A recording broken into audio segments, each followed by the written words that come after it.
Hello, I'm Alma Schneider. I'm a licensed clinical social worker and the proud mother of 4 children, one of whom has Prader-Willi syndrome. And I am Iris Miller. I'm a certified rehabilitation counselor and the proud mother of 2 children, one of whom has quadriplegic cerebral palsy and is nonverbal. In this podcast, we discuss the uncensored truth about raising children with disabilities. Prepare to laugh, cry, and hopefully learn something new. This is 2 Moms, No Fluff. Hello, everyone, and welcome to 2 Moms, No Fluff, the podcast where we discuss the uncensored truth about raising children with disabilities.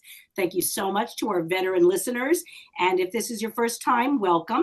Please make sure to give us a 5-star rating and a great review if you feel that this has been helpful to you, because that really allows other people to be exposed to our podcast.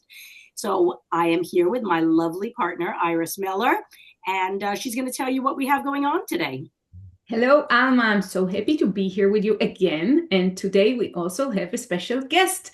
We have Barbara Raimondo with us today. And I'm so excited to have you all get to know Barbara and listen a little bit to her personal story. And instead of me introducing Barbara to you, Barbara, I'll let you tell everyone a little bit about yourself so we can all get to know you. Sure. Thank you.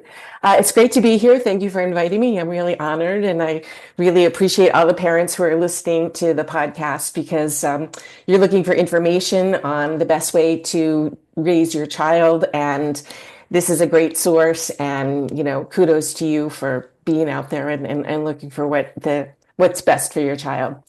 So I am the mother of 2 children who are now adults. They're 35 and 30. But when my daughter was born, this was like in the dark ages. We had no newborn hearing screening at the time. I had no deafness in my family. And, we just kind of went on. I was talking to her, singing to her, telling stories, things like that. And after about 10 months, her babysitter started to say, she's not responding. I think she maybe can't hear. And I thought her babysitter was a little off, because I thought, well, how could that be? Where would that come from? Mm-hmm. But I did follow up and get some testing and found out that she was right. She was astute. And she noticed before I did that my daughter wasn't hearing. My daughter's name is Mira. And so she was tested at a hospital, 2 very well-known hospitals in the DC area. I was sent home with no information whatsoever. And so I went to the library. Now, remember, this was 1989. This was before the internet. Mm-hmm. And so I went to the library. I found 2 library books on deafness in children, mm-hmm. and they had a list of organizations in the back. And so I called all those organizations and started talking to people and found out that there were things that I could do and other people could do to help support her. Mm-hmm. And so we enrolled her in an early intervention program. And then I started meeting members of the deaf community, and I started to feel, a little more like, oh, okay, so I'm not the first person who has done this, especially when I met hearing parents who were like, their children were a little older and they were very relaxed and calm. And I thought, oh, I want to be like that. Yes. Because I'm not feeling like that right now. But they really helped me see, like the bigger picture, that there are things that can be done. And, my daughter was the first deaf person I ever met in my life. Wow. And I didn't know, is she going to be okay? Is she going to be able to work? Is she going to have a sense of humor? Mm-hmm. And I didn't know anything. And so in meeting people, I learned, oh, yeah, of course, just like anybody. Yeah. What you need to do is provide access to a deaf or hard of hearing child from the earliest moment, mm-hmm. and they can be fine. So that was really the beginning of it. And at the time, I was also in law school, and I knew I wanted to do something with advocacy even before this. And once I started learning more, One of the things that I learned is that a lot of deaf students don't have good educational outcomes and a lot of adults don't have good employment outcomes. And I remember looking at my daughter, like crawling around on the floor and, drooling and all of that, and thinking, like, is that inevitable that she's not going to be well educated or get a job? Like that just did not seem to fit. Mm-hmm. So then I started to find out that the educational system really does not support deaf and hard of hearing children as well as it should. And I thought, well, this could be a niche for me. And that's how I got started in that. Wow. So that answers our next question that we have for you. How did you get involved in the advocacy? So you saw that there was really a dearth of information or resources for children who were hearing impaired.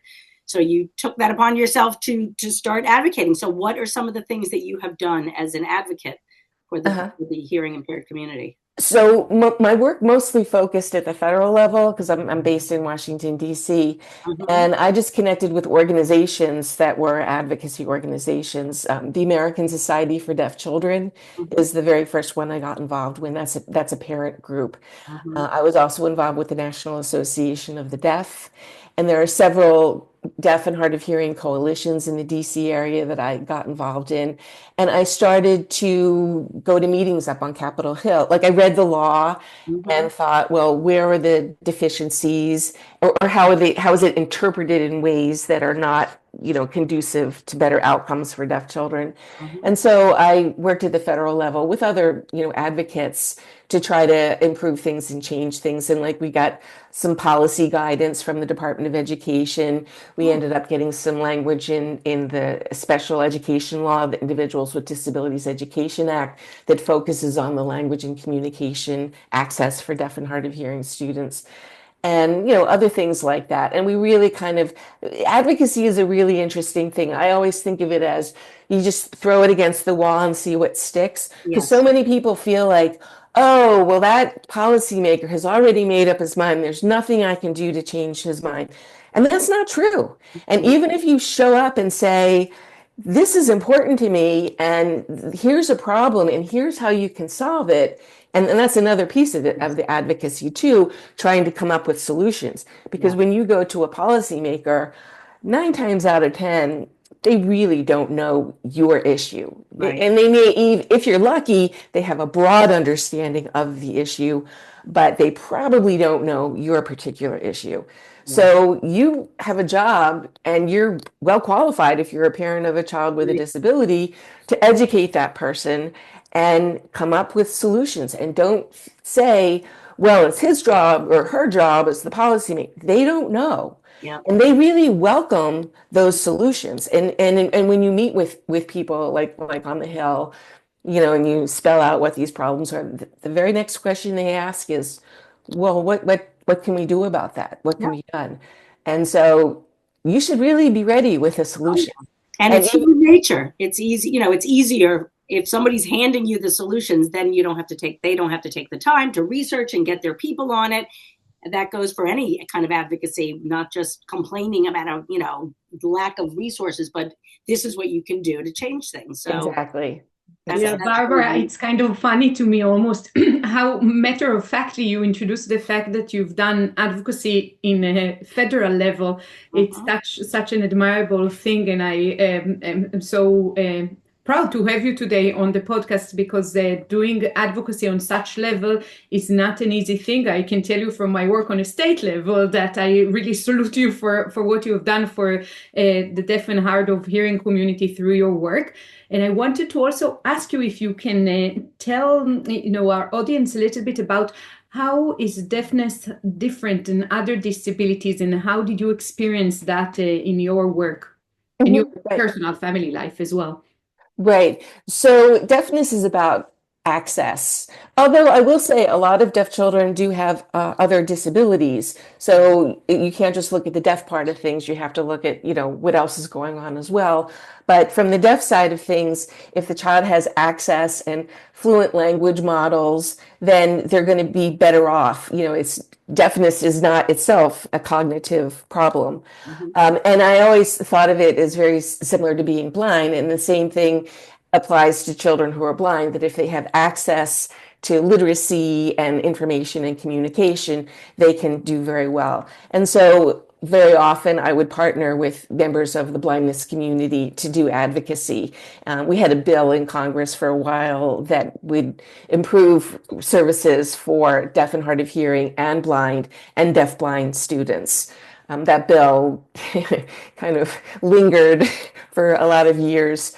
But it made sense to put us all together because we have common needs, and also our populations are low incidence. I mean, that's another barrier to getting services, that schools just, they don't get that many deaf kids, they don't get that many blind kids, they just don't know what to do. And of course, once you get one, that doesn't mean that the next one coming along is going to be similar or going to need similar services or anything like that. So there's a lot of awareness, and school systems are very stretched.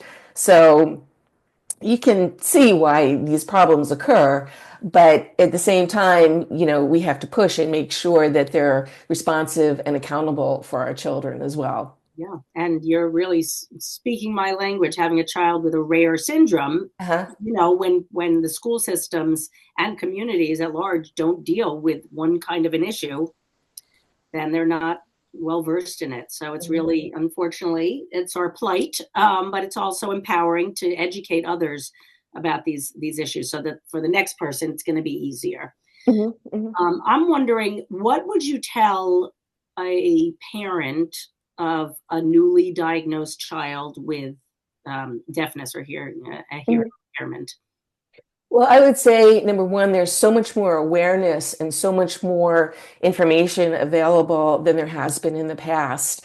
And social media is a really good source. I mean, we know social media has a lot of problems, but there are, Facebook pages of parents that, will post, questions and get answers. And there's a lot of support in those communities. And there are also some national organizations that are very responsive as well. I would say communicate with your child as best you can.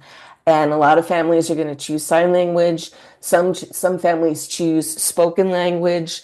I would say don't feel like you have to go down like one road and like never change your mind. I mean, we know what parenting is like. We're always like balancing and changing our minds and things like that. So, and this is the same thing. Just look at everything that's out there and try to be as open to it as you can, and recognize that what you bring in, is going to be through your own lens, and just take advantages of as many resources out there as you can.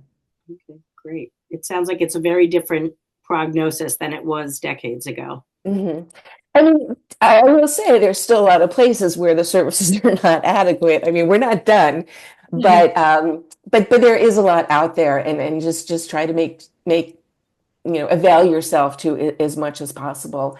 And for a deaf child, I would say make sure you're in touch with the deaf community, because it's very hard to, people have images and ideas about what it's like to be deaf. And you start meeting deaf people and you find out like they're fine, they're really fine. And so your child can be really fine too. They will end up being very successful. So, and it's a culture. It's a culture like any other culture. Yeah. And sometimes people get turned off, like they might meet one person that they don't like or rubs them the wrong way. And, just like anything in life, you might meet a person in your art class that you don't like. Well, okay, but not everybody's going to rub you that way. So, just keep exploring as much as you can, I would say. Barbara, do you have anything else you would like to share with our audience, some of whom are allies to the disability community and don't have any personal connection to people with disabilities? Anything that you would want to share that is important?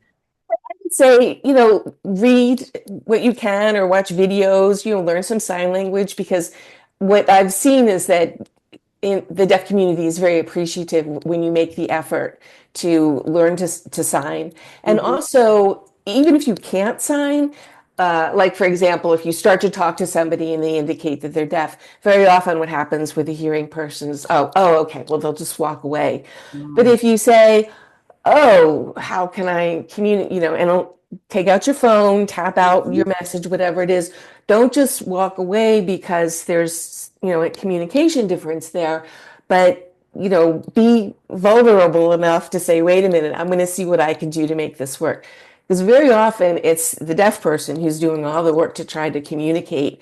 So just try to think about, like, what can I do here to make this situation better and to get that communication across? And it really is a sign of respect, I would say. Yes, that's a really wonderful suggestion that I really appreciate. I think that goes for anything to not put the burden on the person who is typically dealing with the challenges. So thank you for that.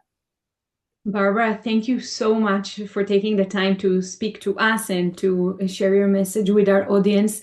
Again, thank you so much for your advocacy work and for all that you've done for the disability community at large. So if anyone has questions about this episode to Alma, myself, or to Barbara, please contact us at info@1in6support.org or at 2momsnofluff, info@2momsnofluff.com, and we'll be happy to answer questions, and looking forward to seeing you on our next episode. Thank you so much. Thank you. For more information, please go to www.twomomsnofluff.com. Thank you. If you like this podcast, please subscribe and give it a 5-star rating so more people can hear it. Thank you.